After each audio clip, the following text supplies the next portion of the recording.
जय श्री कृष्ण दोस्तों, मैं रेखा अपने YouTube चैनल भक्ति ज्ञान सागर में आपका फिर से एक बार हार्दिक स्वागत करती हूँ। और आज हम सुनेंगे प्रेम सागर की कृष्ण लीलाओं का चौथा अध्याय। इससे पहले हमने सुने 3 अध्याय और उन अध्यायों का वीडियो आप मेरे चैनल पर जाकर सुन सकते हैं। और वीडियो अच्छा लगे तो आप इसे लाइक और शेयर अवश्य करें। इसी के साथ जो है हम आज सुनेंगे चौथा अध्याय। तो चलिए शुरू करते हैं। बोले श्री कृष्ण भगवान की जय। चौथा अध्याय, कृष्ण जन्म। श्री सुखदेव जी बोले, राजा, जिस समय श्री कृष्ण चंद्र जन्म लेने लगे तिस काल सब ही के जी में ऐसा आनंद उपजा कि दुख नाम को भी न रहा, और हर्ष से लगे वन उपवन हरे हो फूलने फलने, नदी नाले सरोवर भरने, तीन पर भांति भांति के पक्षी कलोले करने, और नगर नगर गांव गांव घर घर मंगलाचार होने, और ब्राह्मण यज्ञ रचने, दसों दिशाएं दिग्पाल हर्षने, बादल ब्रज मंडल पर फिरने, और देवता अपने अपने विमानों में बैठ आकाश में फूल बरसाने, और विद्याधर गंधर्व चारण ढोल दमाम में भेर बजाए गुण गाने, और एक और उर्वशी आदि सब अप्सराएं नाच रही थी कि ऐसे समय भादोबद्दी अष्टमी बुधवार रोहिणी नक्षत्र में आधी रात श्री कृष्ण ने जन्म लिया। और बेग बरन चंद्रमुख कमल नयन हो पीतांबर काछे, मुकुट धरे वैजंती माल रत्न जटित पाभूषण पहिरे, चतुर्भुज रूप किए शंख चक्र गदा पद्य लिए वसुदेव देवकी को दर्शन दिया। और देखते ही अचंबे हो फिर दोनों ने ज्ञान और विचारा तो आदि पुरुष को जाना, और तब हाथ जोड़ विनती कर कहा, हमारे बड़े भाग जो आपने दर्शन दिया और जन्म मरण का निवेड़ा किया। इतना कहे पहली कथा सब सुनाई, जैसे जैसे कंस ने दुख दिया था। तहाँ श्री कृष्ण चंद्र बोले कि तुम अब किसी बात की चिंता मत मन में करो, क्योंकि मैंने तुम्हारे दुख के दूर करने की ही हो अवतार लिया है। पर इस समय मुझे गोकुल पहुंचा दो। इसी बेरिया जशोदा की लड़की हुई है, सो कंस को ला दो, और अपने जाने का कारण कहता हूँ, सो सुनो। नंद जशोदा तप करियो मोही सो मन लाए, देखियो चाहत बाल सुख रहियो कछु दीन जाए। और फिर कंस को मार आन मिलूंगा, तुम अपने मन में धीर धरो। ऐसे वसुदेव देवकी को समझाए श्री कृष्ण बालक मन में रोने लगे और अपनी माया फैला दी। तब तो वसुदेव देवकी का ज्ञान गया और जाना कि हमारे पुत्र भया।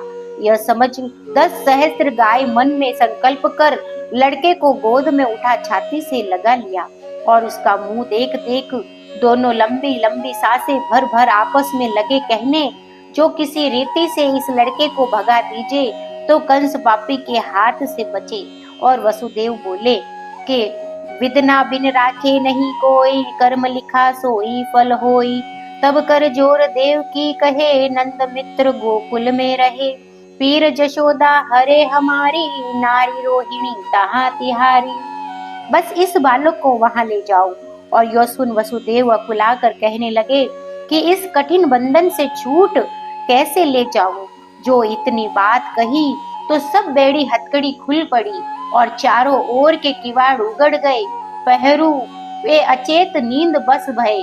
और तब तो वसुदेव जी ने श्री कृष्ण को सूप में रख सिर पर धर लिया और झटपट ही गोकुल को प्रस्थान किया। और ऊपर बरसे देव पीछे सिंहल जू गुजरे, सोचत है वसुदेव जमुना देखी प्रवाहती। नदी के तीर खड़े हो वसुदेव विचारने लगे कि पीछे तो सिंह बोलता है और आगे अथाह जमुना बह रही है, अब क्या करूं। ऐसे कह भगवान का ध्यान धर जमुना में बैठे। जो जो आगे जाते थे तो नदी बढ़ती थी, और जब नाक तक पानी आया तब तो ये निपट घबराए, और इनको व्याकुल जान श्री कृष्ण ने अपना पांव बढ़ाए हुंकार दिया। चरण छूते ही जमुना था हुई। वसुदेव पार हो नंद की पोर पर जा पहुँचे, और वहां किवाड़ खुले पाए।